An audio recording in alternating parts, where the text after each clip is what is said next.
Hey everybody, this is Brad Bruce, and I am here with Jace Marsiglia. And you're listening to the 5195 podcast. That's right. Well, good night, everybody. Do you ever, after you give your name, is it ever like, how do we start it? Do you get that? Yeah, because sometimes I'll just say some random shit, and it really has nothing to do with anything. What's funny is I like the random shit. Yeah. You have been coining this term. I don't know if you've caught it or not, but you're like back at it. Oh, really? Yeah, you say, and it's kind of funny. Yeah. We're back at it. We're back at it. Back at it again. So while we were trying to figure out, what do you want to talk about tonight? Because that is always we should know what we're talking about. we have like a vague idea. Very vague. And then it's like we look at the list of vague ideas and go, that seems easy enough. That seems like a quick one we can knock out. No real skill, no real thought. Yeah. Which is no real skill, no real thought is pretty much our motto. That's our MO. Hire us. 5195podcast at gmail.com. How we live our life. 2 aspiring screenwriters. No skill. No skill, no thought. And willpower or motivation. I mean, we're just selling ourselves tonight. Or attention, or particularly good health. It's funny. Someone caught what I said on one of the interview shows. It might have been Harry. When I said we just don't want real jobs. And someone was like, way to sell yourself. Yeah. But I was like, am I wrong? Can we just get paid to play? I just want to get paid to do this. That's it. Just get paid to play around. I don't need a lot. I don't need a lot to survive. I mean, it's this or OnlyFans. Oh, I didn't know that was an option. It is an option. Of course it's an option. Well, okay. What would we do on OnlyFans? Well, to me, it's like bathroom stalls. You get your own. Okay.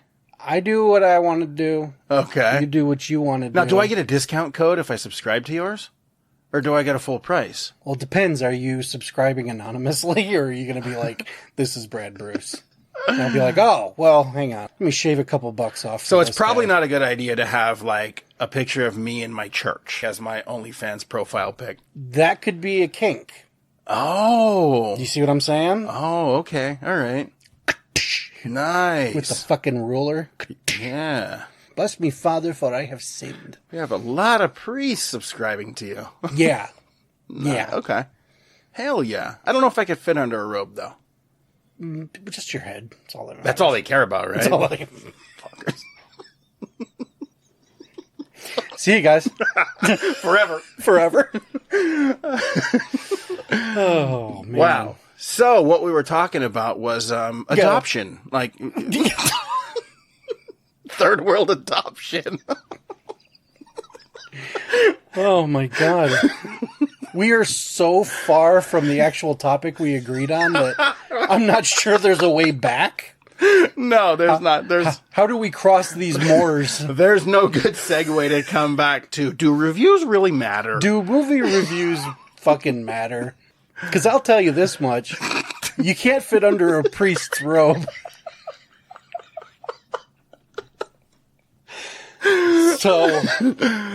So fuck you, fucking Gene Shalit. He looks like he would own a priest robe. Oh man, wow. Jump the rails. That might be the biggest shark jump we've ever done. I think at this point, nuking the fridge is one thing, but I don't know if we'll ever financially recover from this. There's no recovery from this, and we've only been going for like 5 minutes, so. Oh, geez, that felt like an eternity. Okay. Do reviews matter? If you're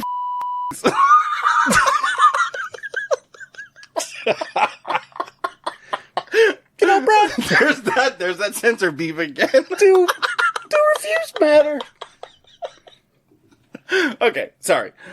Anyways. Where were we? Where were we? Yeah. You brought this up, this topic, and I definitely have an opinion on it. I do too, but it's a 50-50. Right. Because of the two of us, my Instagram page, anyone who follows me, it's pretty much just film reviews that I make like a cool little image for, and then I write my opinion of the film. And if I'm being completely honest, I'm not writing it for anyone in particular, because there was a time where a couple friends would say, "You really know how to sell a movie." And it was because they're not into horror. So I would be like, "Oh, this movie's about this, that, or the other, and it's funny, and this, that, and the other." You know, I would give a quick rundown, but people would be like, "I don't even like this genre, and you got me wanting to see this movie." Yeah. And I think it was just an enthusiasm, you know. But it was always brought up, you should have a podcast, or you should write reviews, blah, blah, blah, blah, blah. Same as what we talked about before, where I was kind of like, who the fuck am I? I'm not a Roger Ebert. I'm not a journalist or anything. But I noticed that writing little capsule reviews, and by capsule, I mean nothing more than, 2,000 characters, including spaces, just a quick little blurb, was keeping me creative. It was keeping me writing, even when I don't have like a script I'm particularly working on or anything like that. And it was teaching me how to edit, because I wanted to keep it concise and under a certain count. I just found positives in writing reviews, and I wound up, anyone who's seen my Instagram page, it's just reviews. Yeah. I don't really share much about my family. I try to keep that stuff private. I don't really show where I'm going, what I'm eating, any of that usual Instagram stuff. Yeah. It's just reviews, and it's just for me. But if people want to read them, they're there. Yeah. But to that end, I've never considered myself a critic. I've never considered myself a cinematic scholar of any kind. I don't think there's a whole lot of information you can glean from me other than the opinion and a synopsis. But people make their living reviewing films. And I know I've read reviews for a long time, and then at some point I just kind of stopped, because at a certain point I thought, I don't want to color my opinion of a movie before I watch it. Yeah. And reviews will do that. Very much so. So that was why I asked you, even as someone who writes reviews just for his own entertainment, really, and for practice, do they matter? Because I respect film critics. I particularly respect the ones who are fair to all genres. Yeah. Which I don't think there's that many of them. Not really, because, our genre gets shit on almost unanimously, In comedies, you could tell what kind of critic has a sense of humor and which ones don't. Right. But does it really matter if something has a certified fresh Rotten Tomatoes score or a splat? Yeah, I find myself grazing over them. Just kind of, looking for certain names and whatever. But do you put any stock in a review? When I first started watching movies, I knew nothing about reviews. I just knew from trailer. Okay. And I formed my own opinion of what I wanted to see, what I didn't want to see. And that was as a younger kid. Sure. And then as I got older, when I started working at the video store, we used to get these papers, and there was lots of reviews in them for movies that were coming up. Sure. And so I started reading them, and I would watch movies based on the reviews, and more often than not, I wasn't agreeing with the critics. Yeah. Even like real mainstream news entertainment reporters, or either the local news or the magazines or whatever. Siskel and Ebert. Yeah. I tried to watch them, and it was like, well, I don't identify, like, I have nothing in common with this person. So I feel like I don't really care what he has to say. Even, most of the time, when I was writing for a website, I was instructed, write it where you're just generalizing it. Don't say me, I think, me. Make it to where, this movie is like this and this has that. And, because no one cares what you think. Right. Is what I was told, you know? So it's like, just talk about the movie. But you could give your pros and cons. You can give your pros and cons. But it's not. Yeah, but it's not all, I did this and I think that. I thought it was dumb, or this part didn't work for me. Because then it just feels like you're just beating them over the head. Yeah. My actual answer is no, I don't think they matter. For the mainstream. You know, I don't think the mainstream critics matter. I really don't.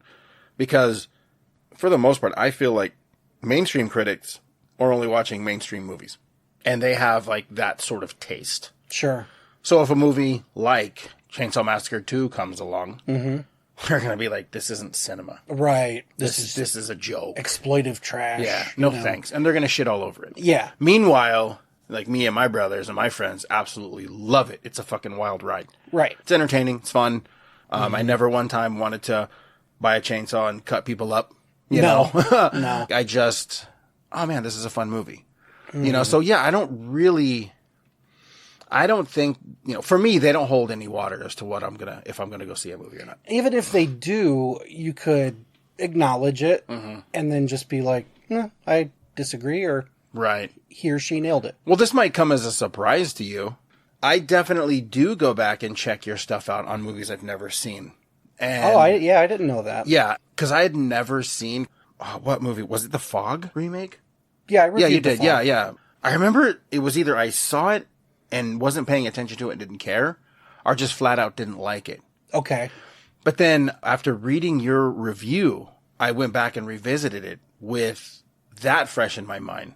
Oh, and really? I did have a different outlook on the movie after reading your review. Which is funny because it wasn't a positive It wasn't review. positive, but the things that you were focusing in on, just the little nods that were in the movie to the original, certain setups, you know, just the looks, aesthetics, things like that, you know, the characters. I saw that I never saw the first time around. And I actually appreciated the movie more than I had before. But that was 100% because of one of your reviews. Okay. So there's some water to what people have told me. Right. I can sell something. No, you definitely can, because, you know, there isn't very many people that I trust their opinion when it comes to movies that I'm into. Sure. There's very, very few. There's Sam Santiago, who's a journalist. We've been friends for a long time. You know, he was a fellow writer. We did a bunch of stuff back in the day together, and he's genuine. He's honest. He pulls no punches. Yeah. You know, and so I've always respected his opinion. Mike Kruger as well. He's definitely a cinephile, and he knows good shit. Because he's the one that turned me on to Late Night with the Devil. He did. Huh? Yeah, because when I first saw the trailer on Instagram or whatever, maybe YouTube, I can't remember, I was like, meh.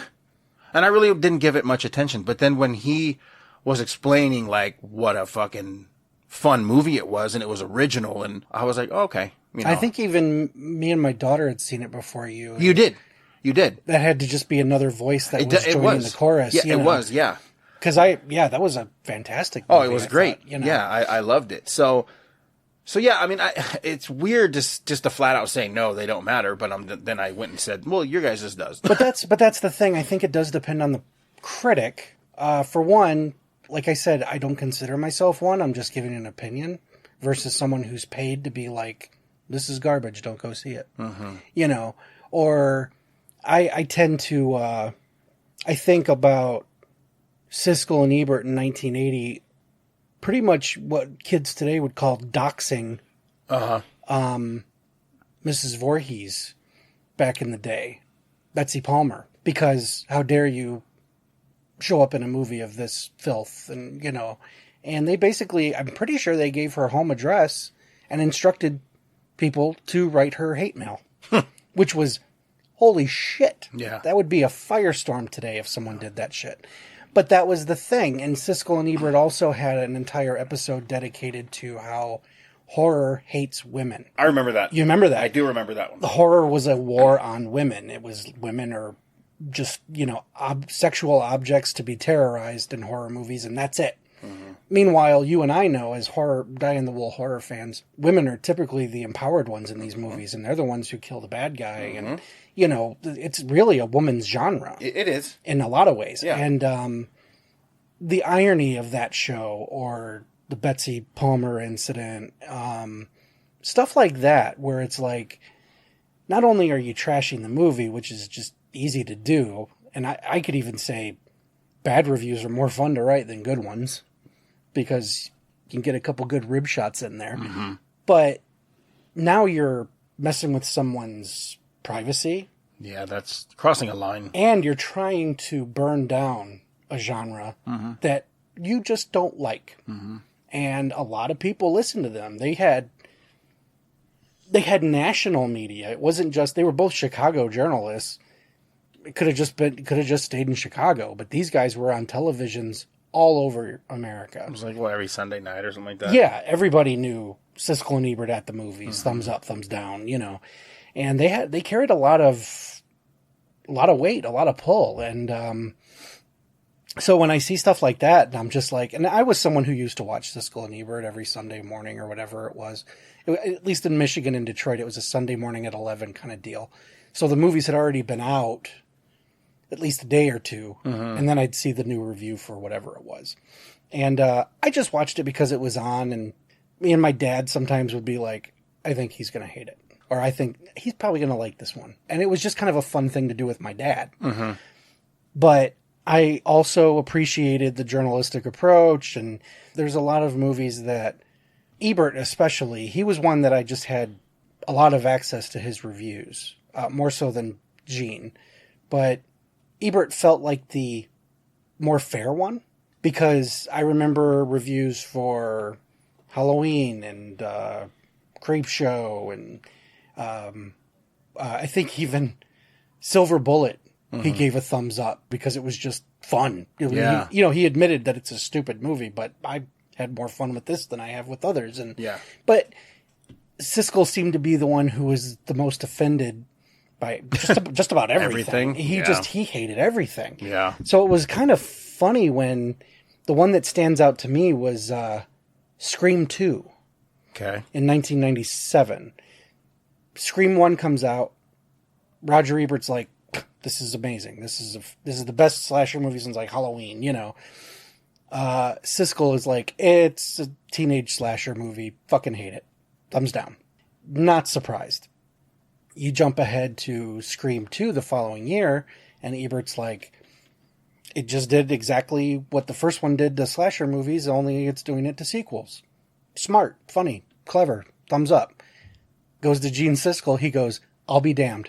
Loved it. Yeah. Great movie. And I'm sitting here like, whoa! Yeah. So I mean, like, big movements like that when someone's needle jumps a little bit, I'm like, hey, if they both liked this, yeah, maybe there's something to it. You know what I mean? And it did kind of inform whether or not I'd go see it or give it a shot. Yeah. But yeah, it was one of those deals where I was like, I didn't really put much stock into it other than when it was different. Like I said, Gene Siskel liking Scream 2 and it getting 2 thumbs up versus the half. That made me go, Scream 2 might have some tires. Yeah. Because I was weary about it when it came out, because I'm like, first one is lightning in a bottle. I went and seen the second one and was just like, well, I'll be damned. Everyone was right. Yeah. It was a good, solid movie.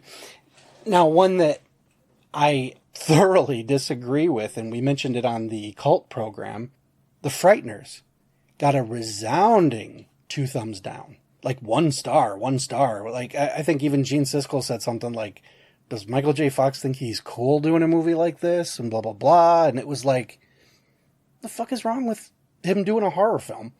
You want him to be Marty McFly his whole life? Or what was his name on Family Ties? Alex Keaton. Yeah. I'm like, he has like 2 major roles that he's remembered for the most. And he does something a little off the beaten path in a horror movie. And you're like, what's wrong with Michael J. Fox? And it's like, this was a fun fucking movie. This movie was great. And they hated it. And that just goes to show that it's just an opinion. Mm-hmm. Their Trash is a movie that I consider one of the best of the 90s. Best horror films of the 90s. Same thing with, they completely crapped on all kinds of other movies that I was like, I really love that fucking movie, man. Yeah. I can't believe they didn't like it. What did they not see that I did? Or, and another one that I used to do was just the TV Guide. TV Guides, they don't give you room for a review. It's really just slasher in a white mask stalks babysitters on Halloween. 4 out of 4. Cool. But it was funny because I used to watch horror movies every Saturday afternoon because there was always like a double feature on. I just remember almost every Saturday, without fail, whatever was on was a 1 out of 4. Always. And I was like, all right, well, what kind of trash am I getting into this time? And it was stuff like House. Or, Return of the Living Dead 2, or stuff like that, where it was, even the ones that I really loved, like Return of the Living Dead or Creepshow, the originals, it usually eked out like a 2. Jeez. And it was just, I'd look at it and go, who are these people that just hate this shit? And they're getting paid. I know. To just be like, 2 stars, it's garbage, moving along. Yeah. And, I just, to me, reviews are just, they're there.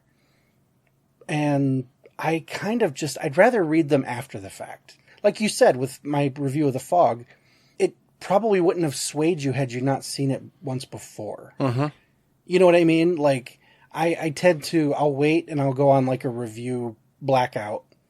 I'll watch the movie and then I'll go back and see how it did. Yeah. And it's really just out of curiosity because I don't want it to steer my opinion. It typically doesn't, but I don't want to take that chance. Right. I don't want to go in thinking this movie tanked with critics, man, so it's probably not going to be that great. That's already in your head now. It's already in the pan. Yeah. And I don't want that. And I've even gone so far as to not even watch trailers anymore. Okay. I really don't. Yeah. Unless it's like a franchise that I already know I'm going to go see it. Fine. All right. But I've noticed trailers will fuck movies up for me too, man. And I'm just like...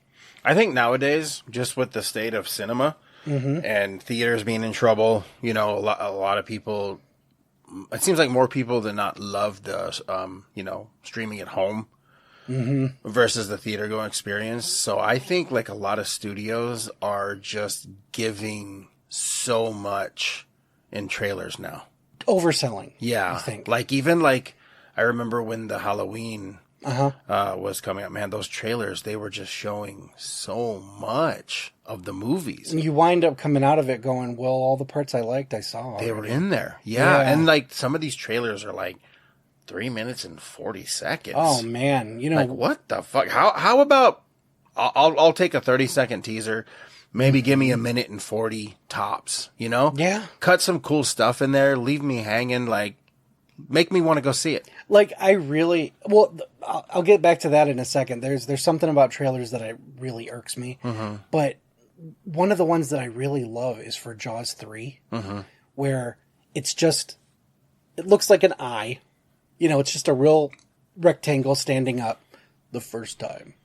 It's got, what was his name? Perry Jack, I forget the guy's name. He had that perfect trailer voice, and he's like, the first time it was in Amity, the second time made you afraid to go back to the water. And there's like another one, and you're like, oh, I see 1 and 2, and then it said, now not even the theater is safe. And you see the 3, and then the center one, the fin, comes right up to you, Jaws 3D, and I'm like, you didn't show dick from the movie, right? And I'm in. Right. I'm in. That was perfect, know. Yeah. But then I go back and look at a trailer for like The Godfather.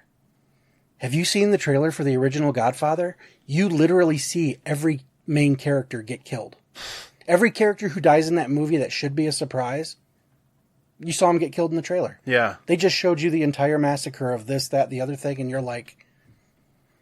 I was like, thank God I saw the movie before I watched this fucking thing. Yeah. Because it was just a 100% spoiler. And like you were saying, they were long. It was like a 5-minute trailer. Jesus Christ, really? It was long as fuck. And it was just like, I'm like, certain characters, namely the one that really got me was the toll booth. Okay. You do not ruin that. Yeah. That's a huge moment, the toll booth. Yeah. And I'm like, if I showed this to anyone before they saw the movie, it would be game over. You know what I mean? Just fucking game over. Whereas you see a sky full of stars and you hear, in space, no one can hear you scream. That's all I need. I'm scared now. All right, what do you got for me? Yeah. You know what I mean? Yeah. So between trailers and reviews, there's just too much that can sway my opinion now. And I don't want it. When I was a kid, I voraciously ate it up. I used to watch Entertainment Tonight because the new trailer to this or that was going to drop, and I just don't want that now. Yeah. And with YouTube and everything, well, even worse on YouTube, fake trailers that people have made that I'm getting notifications about. Oh, they made like a John Wick 5's already coming out, and then you click on it and you're like, this isn't real. These are clips from 1, 2, 3, and 4. And you're just like, fuck off. You know, shame on me for biting. But it's like, I just don't want to be a part of that. And I have so much more fun going in completely blind. Yeah. You know, me too. Or going in knowing the laurels of whoever's behind it. You know, you could be like, the new John Carpenter movie's coming out tomorrow. I'm like, you've already said enough. I'm sold. I don't need to know what the movie's about. Nope. Don't even gotta give me a fucking title. But yeah, it's stuff like that I'm like, you know, and I hope people chime in because I want to know. Yeah. Do you bother going to the movie if you read a review and it sucked? Or if it was a glowing review, are you like, all right, well, we got to go see it because apparently it's a great movie. Yeah. Instead of just being like, let's go see this today because it's out. You know what I mean? So, well, something occurred to me while you were talking because I wasn't listening. Something occurred to me. You can order a 20-piece McNugget if you want. I mean, it's not on the menu, but you can ask. Well, here they have the buckets, so. Oh, even better. Yeah. I think you're selling yourself short, man. I really do. You definitely are a critic, and you're good at it. I think I would just grab that fucker by the horns and just ride that motherfucker because, you know, your shit is honest, it's entertaining, and, you know, it's very detailed and... Hopefully not in a spoiler kind of way. Not at all. No, not at all. I try to be vague, even for movies that you and I saw 40 years ago. Right. You know, I'm a firm believer in you don't have to know the twist of Sixth Sense right now. You don't have to know who the killer in Friday the 13th is right now because each new generation is being introduced to it. Yeah. So I write my reviews as if newbies are reading it. And that's why I think I said I would just embrace it and just be like, stop saying you're not. Because you are and you're good at it. So it's like, you know what, just go with it, man. I think I say I'm not because it's not what I'm trying to do. Yeah. Like I said, the review for me is just, it's almost more journalistic in the sense that I'm keeping track of what I'm watching. Right. But you're sharing it though. I am sharing it, yeah, because I don't know what the fuck else to do with my social media, frankly. But no, but you're sharing it, and that's what's good because you are giving honest opinions. You know, you've never. It's never been a puff piece at all. Like anything I've ever read of yours, like it's never been that way. It's like if something's bad, but there's like redeeming qualities, they're in there. If something's bad, you're gonna say it's bad for specific reasons, you know, right? And then, but you're also too, no matter what movie it is, you're not just kissing its ass. You know what I mean? Like, sure. Even the classics we know, but you just explain why you enjoy it so much, Sure. And it really does make people enthusiastic to want to watch this stuff. I have noticed when I do get feedback, to me that's more pleasurable than someone saying, I had fun reading your review. Mm-hmm. That's nice. Mm-hmm. I love that. I love that you found entertainment in something I wrote. That's the entire reason I write. Yeah. But I have a friend named Debbie that I used to work with who's also not a horror fan, who I want to say it was when I did I call them blitzes, when I take a franchise and watch them all and then review them.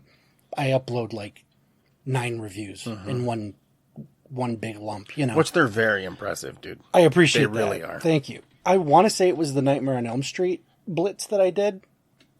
She read each one of them and this is someone who's probably not going to watch them.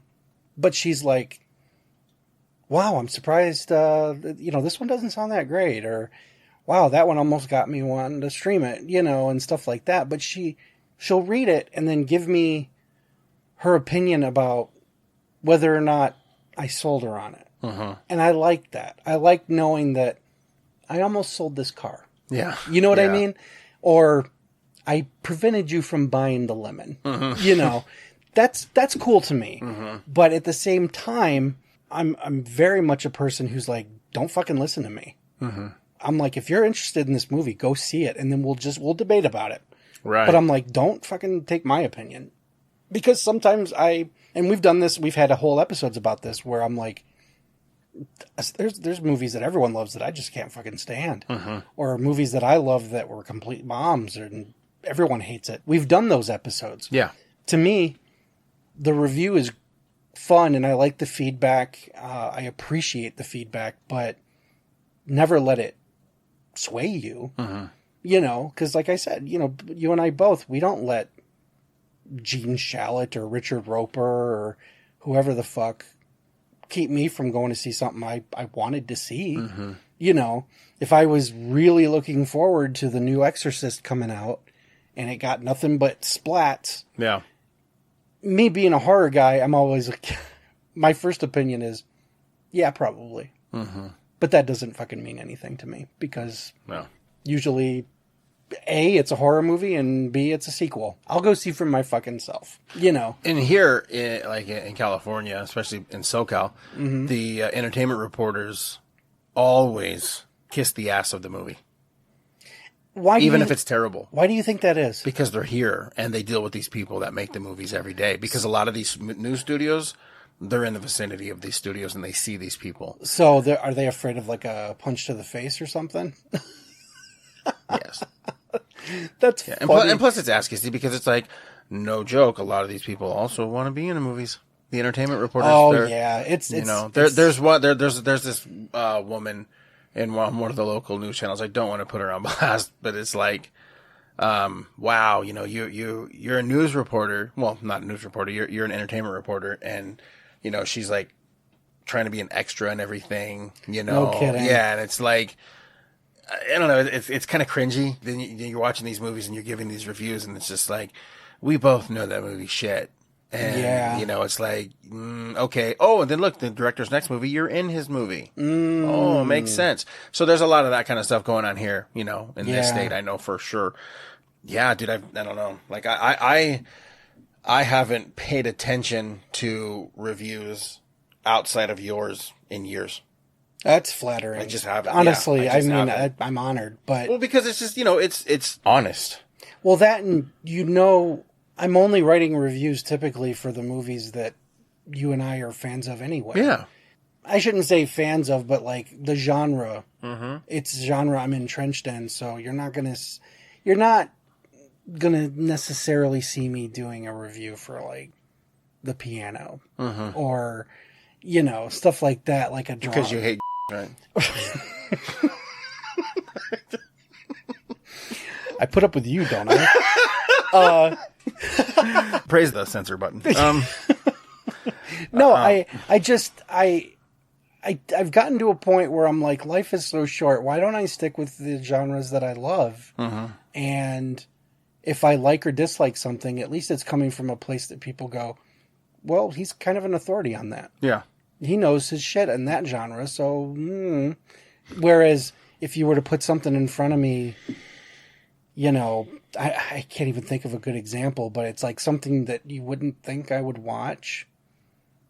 I'm not sure you should trust it. You know what I mean? Because it's like you said yesterday, it's not made for me. Right. So, you know, hey, Jason, do you want to watch Freddy versus Jason or Chicago?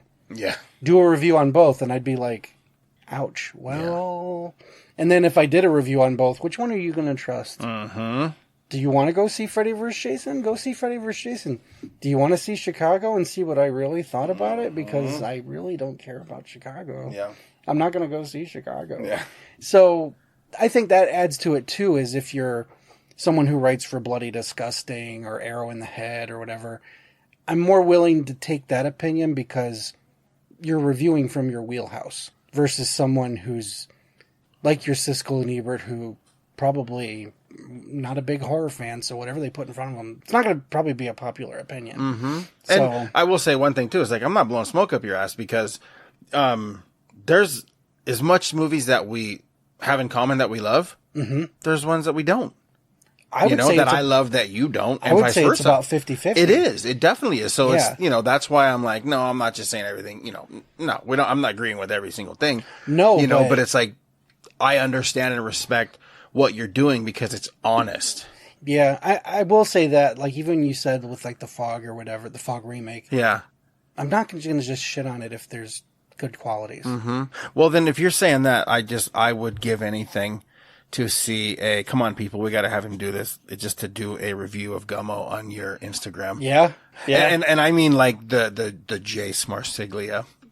Just do you, dude. The honest review, Yeah. like not the podcast, Yeah. not the review people would expect. Yeah, like, just do it. Give it an honest deep dive. Just do it. You'd have to, because I do my reviews in, what is it on Instagram? They're rows of 3. Mm-hmm. I gotta keep it symmetrical. I can give you 3. I was gonna say, give me 3 that it makes sense that those 3 would go together. Julian Donkey Boy, Gummo, and Kids. Okay. The first one I've never even heard of. I'm not kidding. I've never heard of that one. Kids, isn't that a Larry Clark movie? Did Harmony Korine have anything to do with that? Is Harmony Korine involved in all 3?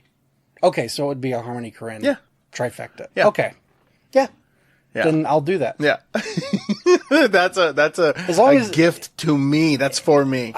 You're welcome, everyone. As long as they're readily available. Yeah, they're, I'll grab them for you. You want me to take them home and then mail them back? I have them all. Okay. I'll see what I can do.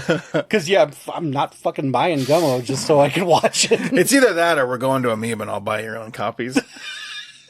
That would make me so happy. Honestly, me doing those reviews. To be able to buy these for you and know that they're on your shelf. Like, you don't understand the joy that would give me. I mean, they'll probably come right back to you for resale. Or you did God damn it, he did the loophole where it's a gift.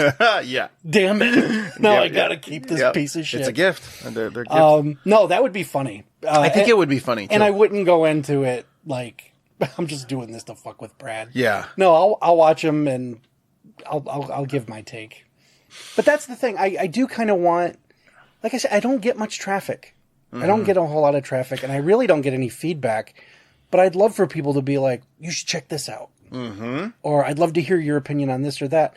Because what I'm really doing, honestly, is I'm taking clusters of movies by 3, 6, 9, whatever, for the Instagram thing, and just putting out what I call blitzes, and even if if there's only a couple, like I did Alligator and Alligator 2 a while back. Yeah, I remember that. I needed one more, so I did Crawl. Okay. So now I got a trifecta of Alligator movies, I wish you would put them on the podcast's Instagram.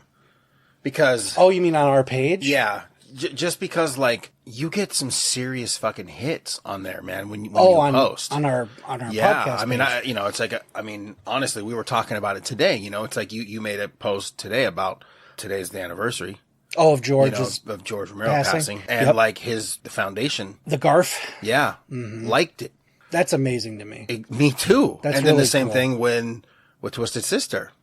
Oh, for our heavy metal episode. Mm-hmm.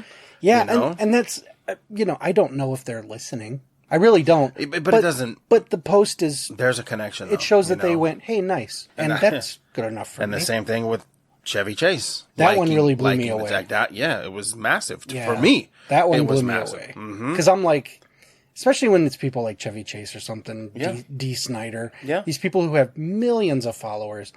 I'll tag them in the post so that it steers, people to them.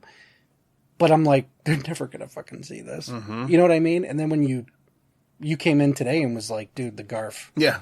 Just liked your post about George. I'm like, fucking A, that's awesome. It is awesome. That is super cool. It is awesome. I do kind of have a question for you, though, about critiquing movies in a public forum the way we are. Mm-hmm. Having been on a set... Having worked on movies, having worked on scripts and all this, as an insider, do you feel bad writing reviews?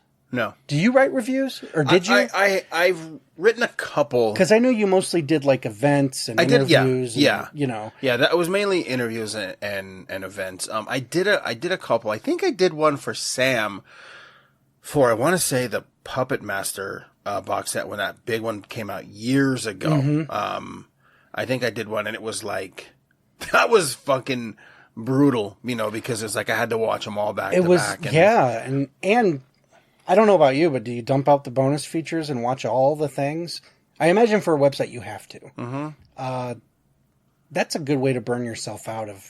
Even if you like the franchise, it's like I don't even want to fucking look at Puppet Master again. Yeah, and you know, and that's I mean, your question it's very valid.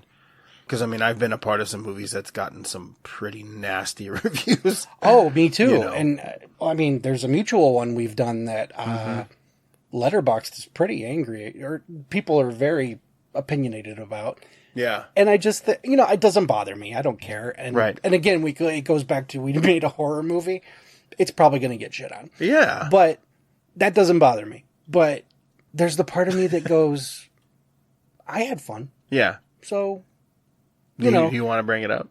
Do you want to talk about the review? Maternal? Yeah. Is there one in particular? Have you heard any? I've skimmed them. What have you got? Mostly just that. And it's not Maternal, it's Welcome to Hell. Oh, okay. When I see reviews for Welcome to Hell, which is the anthology that it's a part of, it's mostly just... Lucky us. This is a lot of cheap. It's cheap, it's stupid, it's dumb. And it is. And... I don't think in the few reviews that I did read, they singled us out personally. I think it was just the movie in general as an anthology. I feel like we saved that movie. Really? Because I'll be honest with you, I own it. Yeah. I've never watched it. No, we saved that movie. I've shown people our sketch. Oh, no, it's yours. It's yours. Well, you know, like family wants to. With you, and I know. Family's like, well, I want to see the movie you did. And I'll jump to that chapter and let them watch it. But I've never just sat and watched Welcome to Hell. Well, why would you want to? I don't know. Yeah, no. It's in my collection, so I'm sure one day I will. But I mean, it's just another one of those things where it's just a nasty deal in Hollywood. That's exactly what it is. But that's the thing. I had the time of my life making it, and you know, it doesn't bother me that people don't like it. But as someone who is put work into something and put it out there, I almost feel like I shouldn't have a say. And I've seen a lot of that. I think even Welcome to Hell, there's a couple of filmmakers who did review it, in quotes, and said, I'm not going to give an opinion on this one because I was involved. Yeah. Which is diplomatic. It's diplomatic, but it's also fucking bullshit because I look at it like this, man. I think if anyone does have a right, is someone who's fucking been on set and had boots on the ground and actually went through the shit of making a movie, you know, versus the person who never has and armchair quarterback it. You know what I mean? That's a really good point. The armchair quarterback. Yeah, and that's what most of these guys are. These guys have never been on set. No. You know, I mean, well, let's just say they've never worked on set. They've never created something. Like, think about it, man. It's like, you know, that shit came from your mind to the page to the screen. Yeah. You know what I mean? Like, that's pretty fucking impressive. It made a journey. It did. You know, and it's like, I mean, that involved just all kinds of shit that went into making that movie. Sure. We busted our ass for that. And like, I'm not going to sit here. I'm not going to say it's the greatest thing ever, but it's not the worst thing ever. I fucking will say that. That's for sure. And I'm proud to have a pretty large horror movie collection and be able to say, I'm in here somewhere. I'm part of this. It's not just a collection. I've got a small corner to myself over there. It's better than Death House. I'm in that row. I mean, hey, I've not reviewed Death House. Your movie makes sense. Yeah. Like that's why I do feel, because I've been asked that before, you know, about like being not so much like being a critic, but like just being opinionated on movies. Yeah. And I'm like, I think I'm kind of an authority because I've been on set and I know what it's You've like, been on you know, set. so it's like, I'm okay. I mean, I was a part of fucking terrible movies. like I was a part of Chillerama. You were. So it's like, you know, did I have fun? Absolutely. You know, I absolutely had fun. There was a lot of cool people on set. Seeing the movie after it was done, it was just like, I wish I could take my name off of this. That's funny, dude. You know, but it's like, I don't trade in the experiences I had on it. No. You know, and I'm also not going to get mad if someone goes, yikes. Yeah. This is awful. But we had fun, and that's what mattered. You That's know what I mean? matters. And it was done, and we did it. Let me ask you this then, because you have done obviously far more movies than I've been a part of, but does the fact that you have good memories making it, does it color your opinion of the film in any way? Because obviously you just said Chillerama was... Coming from you, it sounds like a piece of shit. I've never watched it. You've never seen it? I've never seen Chillerama. But coming from you, it's like, I could see you just saying, you're not missing much. Yeah. But... You're not missing much. But the fact that you were on it and had a good time and blah, blah, blah, is it almost, I don't want to call it home movies, but when you watch it, you're like, I remember that day. Yeah. Or, you know, yeah. Does it help the movie in any way, or are you able to separate it? I don't think it helps the movie. I'm still, fuck, why'd I do this? Why did I make this movie? It was a paycheck. Why was I part of this Right? movie? You know? But it's like, I do like the experiences. Yeah. It doesn't put the movie like in a warm place in my heart. No? Okay. No, it doesn't. I've been a part of movies that are cool, and I'm excited, you know, that I was a part of them, but it's like, Because I almost feel like if you did a movie, and I'll just put it out there, Garlic and Gunpowder, which you've said was no great shakes making. You know, there was some confrontations, and there was some disagreements. Definitely. And whatever. I almost feel like if you were to watch that, you would just be like, it's putting me in that mood again.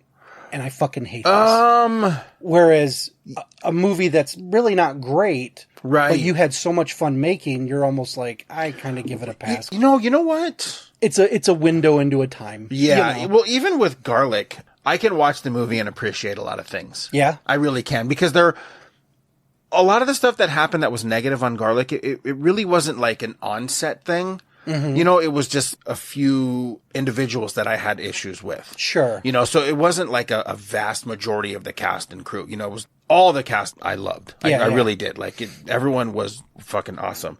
Like I said, there was just a few individuals that were treating people really badly, and I just did my part to address that. Sure. I guess it sounds like in the grand scheme of things, too small of a negative to ruin the whole. For sure. So. Yeah. Because like I said, even when I went and watched it, I was like, I think that might have just been maybe the filmmaker inside of me going, God damn it, Dean McDermott and Marty Cove's characters were my favorite.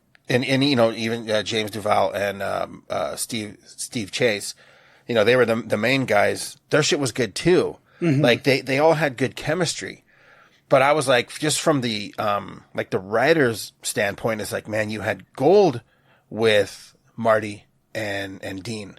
They fed off of each other so well. I was like, this was the movie. That should have been movie A. This was the movie. It should have been. Yeah. You know, it would have been, because it would have made, in my opinion, James and Steve's characters a little more menacing and a little more exciting had they been sort of hunted by these two guys, and these guys be at the forefront the whole time, because they were sort of slapsticky, and, you know, Marty was like over the top, you know, and it was fun. You know, it was fun. I mean, I wish I could have really gotten my point across that, like, man, it needed a rewrite.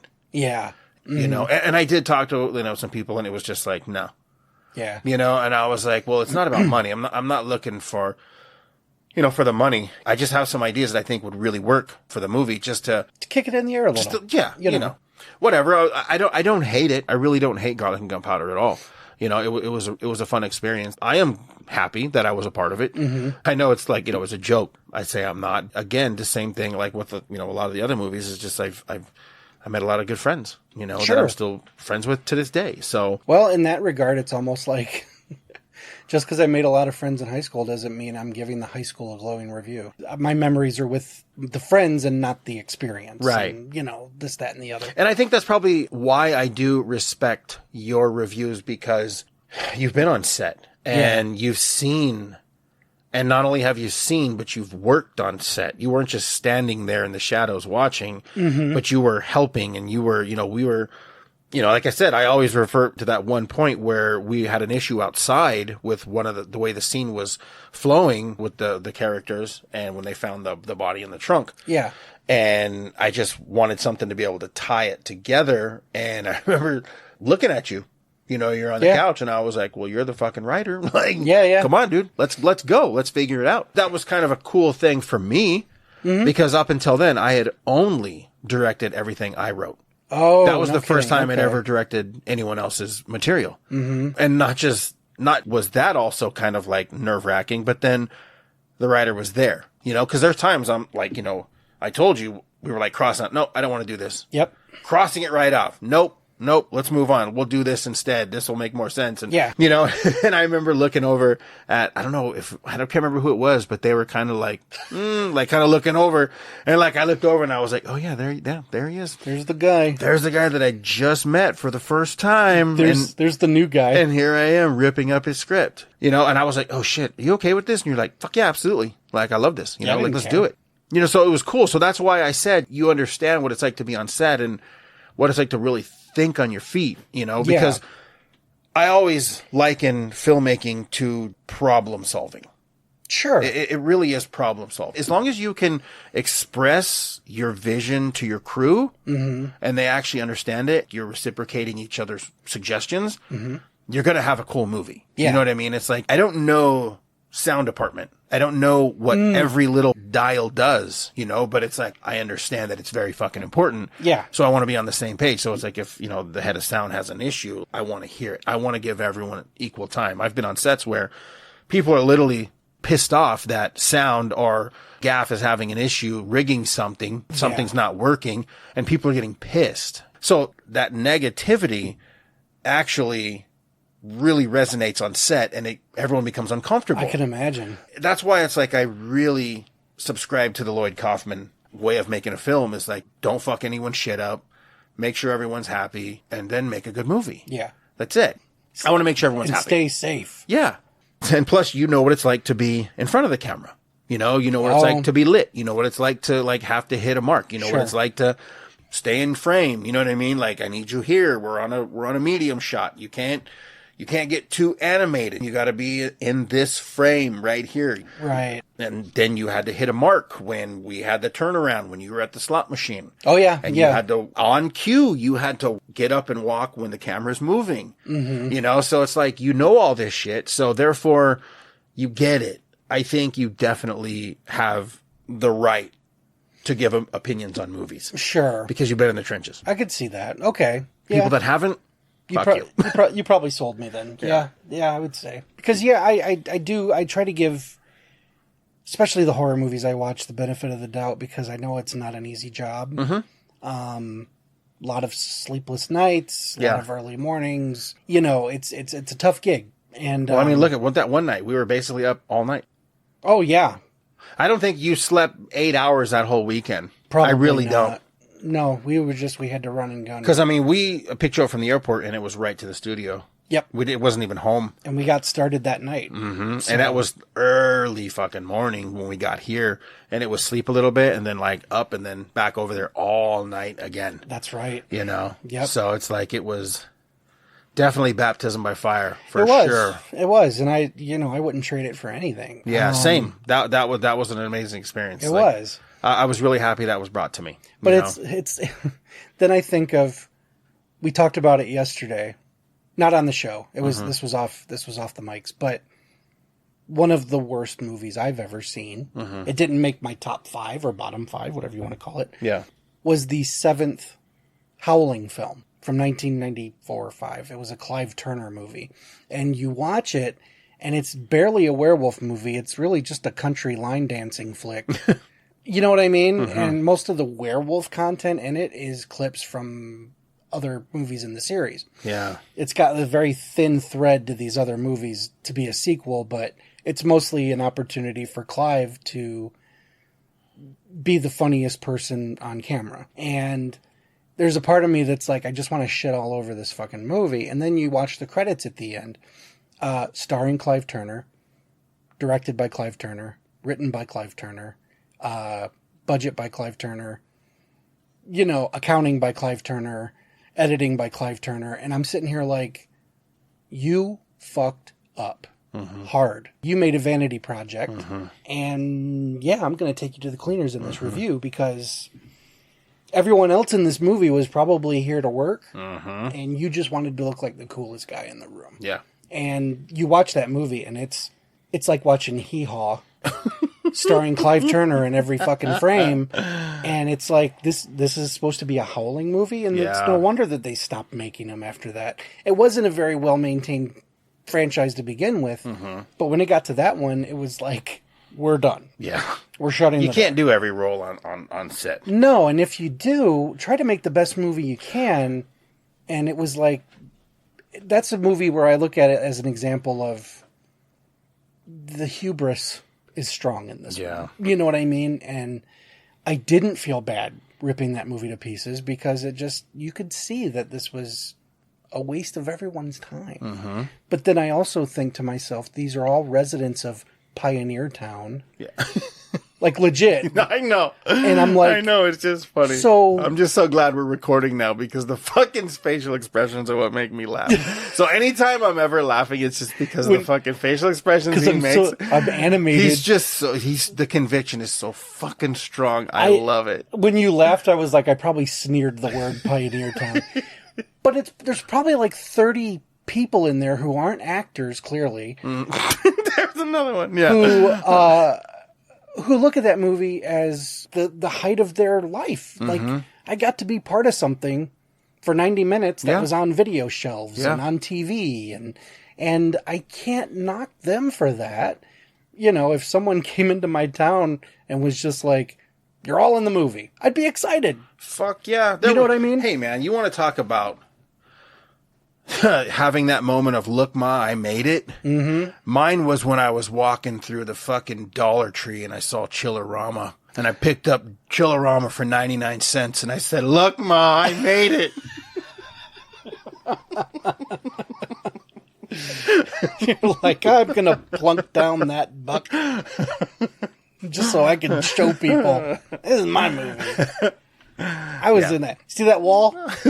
I nailed that wall. Hey, up. Man, my hand is on the, I think it's my right hand, is covered in shit.